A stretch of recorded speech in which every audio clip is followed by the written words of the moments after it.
মাতৃমৃত্যু হ্রাস পেয়েছে, শিশু মৃত্যু হ্রাস পেয়েছে। আমাদের নতুন একটা ট্রেনিং একাডেমি হয়েছে সাভারে, সেখানে আমরা ডাক্তারদেরকে প্রশিক্ষণ দেওয়ার ব্যবস্থা করছি কোভিড মোকাবেলা সাফল্য অর্জনে।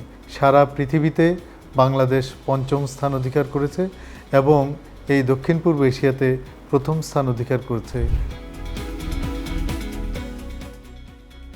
স্বাস্থ্যসেবার মান উন্নয়নে বাংলাদেশ সরকার বদ্ধপরিকর। প্রধানমন্ত্রী শেখ হাসিনার নির্বাচনী অঙ্গীকার ছিল প্রান্তিক পর্যায়ে জনগোষ্ঠীর স্বাস্থ্যসেবা উন্নত করা এবং দেশের লোকের কাছে বিশেষায়িত স্বাস্থ্যসেবাকে দোরগোড়ায় পৌঁছে দেয়া, এবং সেটাতেই লক্ষ্য করে আমরা দেখতে পেয়েছি যে আমাদের যে ইপিআই কার্যক্রম সেটা বর্তমানে ৯৪% উন্নীত হয়েছে, যার ফলে আমরা 11টা রোগকে প্রতিরোধ করতে পেরেছি। ফলে মাতৃমৃত্যু হ্রাস পেয়েছে, শিশু মৃত্যু হ্রাস পেয়েছে। 2006 সালে যেখানে আমাদের আয়ুষ্কাল ছিল 59 বছর, সেটা বর্তমানে প্রায় 73 বছরে উন্নীত হয়েছে। এই সমস্তই স্বাস্থ্যসেবা উন্নয়নের ফলাফল। সুবিধাবঞ্চিত যে সমস্ত এলাকাগুলো আছে বা যেগুলোকে আমরা বলছি হার্ড টু রিচ এরিয়া, যে সমস্ত প্রান্তিক জনগোষ্ঠী বাংলাদেশের বিভিন্ন এলাকায় আছে, বিশেষ করে আমাদের পার্বত্য চট্টগ্রামে, তারপরে হচ্ছে আমাদের উপকূলীয় অঞ্চলে, তারপরে উত্তরবঙ্গের কিছু কিছু এলাকাতে, যমুনার চরাঞ্চলে, এই সমস্ত জায়গাগুলোতে বাংলাদেশ সরকার স্বাস্থ্য সেবা পৌঁছে দিতে বদ্ধপরিকর। সেখানে আমরা জানি আমাদের দেশে কমিউনিটি ক্লিনিক একটা বড় মাইলফলক, যেটা মাননীয় প্রধানমন্ত্রীর অন্যতম অঙ্গীকার ছিল প্রান্তিক পর্যায়ে জনগোষ্ঠীকে স্বাস্থ্যসেবা পৌঁছে দেওয়ার জন্য। প্রতিটা উপজেলায়, যেটা হচ্ছে আমাদের সাব ডিস্ট্রিক্ট লেভেল বা প্রাইমারি কেয়ারের পরে প্রথম ধাপের যে হাসপাতাল, সেই হাসপাতালগুলোতে আমরা এনসিডি কর্নার বা নন কমিউনিকেবল ডিজিজ অথবা অসংক্রামক রোগের কর্নার আমরা স্থাপন করেছি। সেখান থেকে ডায়াবেটিস, উচ্চ রক্তচাপ এবং অন্যান্য রোগের ঔষধ দেওয়া হয়। এর ফলে মানুষের মধ্যে স্ট্রোক সম্পর্কিত সচেতনতা, ক্যান্সার সম্পর্কিত সচেতনতা এবং অন্যান্য রোগের যে সমস্ত জটিলতা তৈরি হতে পারে সেগুলো বিষয়ে সচেতনতা তৈরি হয়েছে। এনসিডি কর্নার সারা দেশের সমস্ত স্বাস্থ্য কমপ্লেক্সগুলোতে একযোগে কাজ করে যাচ্ছে। স্বাস্থ্যসেবার ক্ষেত্রেও আমরা বলবো যে ম্যানেজমেন্ট ইনফরমেশন সিস্টেমের যে সেবাটি চালু আছে, ১৬২-৬৩ নাম্বার দিয়ে এটা জরুরি স্বাস্থ্যসেবা সারা দেশ থেকে এখানে কল করে জানতে পারে। এছাড়াও অনেক উপজেলাতেই আমাদের এই অনলাইন টেলিমেডিসিন সেবা চালু আছে। তারপরে মাননীয় প্রধানমন্ত্রীর আরেকটা বিশেষ স্বাস্থ্যসেবা যেটা উনি অঙ্গীকার করেছেন, যে দৃষ্টি প্রতিবন্ধী মানুষদেরকে এবং চোখের রোগাক্রান্ত মানুষদেরকে সাহায্য সেবা দেওয়ার জন্য কমিউনিটি ভিশন সেন্টার।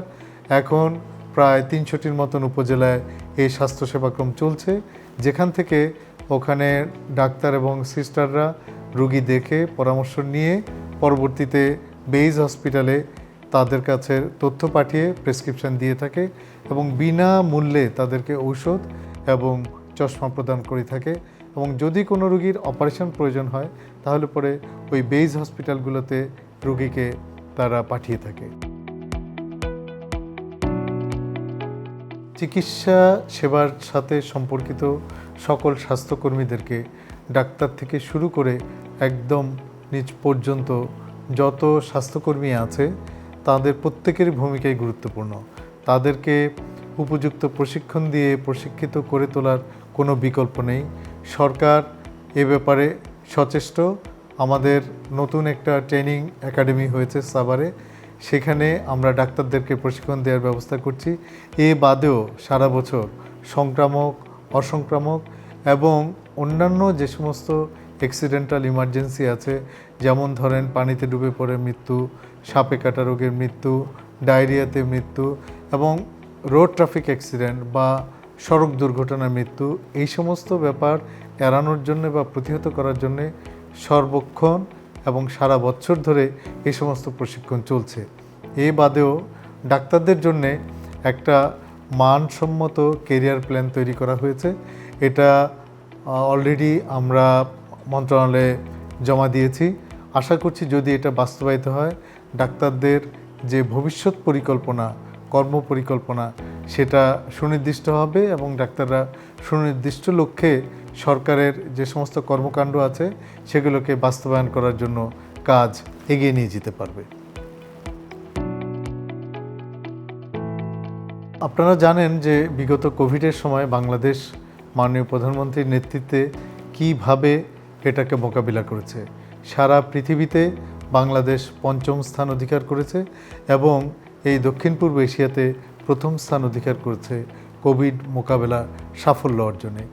এই অর্জন অথবা এই গৌরব আমাদের সকল স্বাস্থ্যকর্মীদের এবং মাননীয় প্রধানমন্ত্রীর, যিনি আমাদেরকে সরাসরি নির্দেশনা দিয়েছেন। এই সময়টাতে আমরা সারা দেশে বিভিন্ন পরীক্ষাগার তৈরি করেছি, টেস্টিং ফ্যাসিলিটি বাড়িয়েছি, হাসপাতালের শয্যা সংখ্যা বাড়িয়েছি, তারপরে আইসিইউর সংখ্যা বাড়িয়েছি, ডায়ালাইসিসের ব্যবস্থা করেছি, অক্সিজেনের অব্যাহত সরবরাহের ব্যবস্থা করেছি, তারপরে আইসোলেশন ইউনিট করেছি, তারপরে এপিডেমিওলজিক্যাল ইউনিট স্থাপন করেছি, one stop emergency crisis centre স্থাপন করেছি এবং অত্যাধুনিক রোগ নির্ণয়ের ল্যাবরেটরি স্থাপন করেছি। এই সমস্তই ভবিষ্যতের যে কোনো মহামারী আসতে পারে সেটাকে যাতে আমরা সঠিকভাবে মোকাবেলা করতে পারি সেটার জন্য প্রস্তুতি হিসাবে আমরা দেখছি। আমরা কোভিডের আগে আমরা জানতে পারি নাই যে কোভিড কী জিনিস এবং ভবিষ্যতে কী আসবে সেটা আমরা জানি না। তবে সেটাকে লক্ষ্য করেই আমাদের সকল জরুরি প্রস্তুতি সম্পন্ন করা আছে। আশা করছি ভবিষ্যতেও আমরা কোভিডের মতনই মাননীয় প্রধানমন্ত্রীর নেতৃত্বে একই রকমের সাফল্য অর্জন করতে পারব। গুণগত পরিবর্তনের কথা যদি বলি তাহলে আমাদেরকে অনেকগুলো পরিসংখ্যান দিতে হবে। আমরা যদি বড় যেটা ইন্ডিকেটর বা সূচক যে শিশু মৃত্যু কমিয়ে আনা, সেটা আমরা দেখছি 2006 সনে সেটা ছিল 84 জন, বর্তমানে 4 গুণ কমে এটা প্রতি হাজারে 21 জনে নেমে এসেছে। নবজাতকের মৃত্যু হার কমেছে দ্বিগুণেরও বেশি, বর্তমানে এটা প্রতি হাজারে 17 জন নেমে এসেছে। আমরা দেখেছি এই শিশু মৃত্যু, মাতৃমৃত্যু কমানোর জন্য প্রাতিষ্ঠানিক প্রসব একটি জরুরি বিষয়। সেই লক্ষ্যে বাংলাদেশ কাজ করছে। বাংলাদেশের স্বাস্থ্য অধিদপ্তর এবং স্বাস্থ্য পরিবার কল্যাণ মন্ত্রণালয় একসাথে কাজ করে প্রাতিষ্ঠানিক প্রসবের সংখ্যা বৃদ্ধি করেছে। প্রসবকালীন, প্রসব পূর্ববর্তী এবং প্রসব পরবর্তী সেবা বৃদ্ধির ফলে আমরা দেখেছি মাতৃমৃত্যু অনেকখানি হ্রাস পেয়েছে। প্রতি 1 লক্ষে এটা 156তে নেমে এসেছে। যদিও এই সংখ্যাটা আমাদের এসডিজির যে সূচক দেয়া আছে সেটার সাথে সঙ্গতিপূর্ণ নয়, কিন্তু আমরা চেষ্টা করছি 2030-এর মধ্যে এটাকে প্রতি লক্ষে 70-এর নিচে নামিয়ে আনার জন্যে। আপনারা জানেন বর্তমান এই আধুনিক যুগে মানুষের খাদ্যাভ্যাস এবং আমাদের প্রাকৃতিক আবহাওয়া, তারপরে আমাদের জীবনযাত্রা এবং অতিরিক্ত নগরায়নের ফলে আমাদের জীবনের চলাচল অনেকখানি পরিবর্তন হয়ে গেছে। এই লক্ষ্যে আমাদের লাইফস্টাইল এবং হেলথ এডুকেশন ব্যুরো কাজ করে যাচ্ছে। তারা প্রতিনিয়ত প্রতিটা বিষয়ের উপরে নানান ধরনের লিফলেট, নানান ধরনের প্রচার এবং ছবি, তারপরে আমাদের প্রিন্ট, ইলেকট্রনিক মিডিয়া এবং সমস্ত কিছুতে প্রচার করে যাচ্ছে।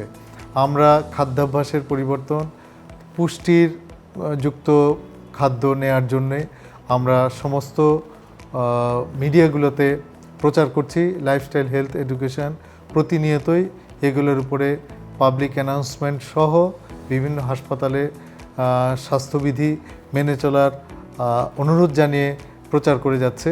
আমরা আশা করছি আমাদের এই বিভাগ ভবিষ্যতে আরও শক্তিশালী হয়ে এই প্রতিরোধের জায়গাটাতে বাংলাদেশকে সহায়তা করবে এবং বাংলাদেশ একটা স্বাধীন এবং সুন্দর বাংলাদেশ হিসাবে মাননীয় প্রধানমন্ত্রীর যে লক্ষ্য স্মার্ট বাংলাদেশ, সেই স্মার্ট বাংলাদেশ গড়ার বা বিনির্মাণে এগিয়ে যাবে আমাদের এই স্বাস্থ্যসেবা বিভাগ এবং লাইফস্টাইল হেলথ এডুকেশন ব্যুরো মানুষের জীবনযাত্রার মানকে নিশ্চয়ই পরিবর্তন করতে সক্ষম হবে।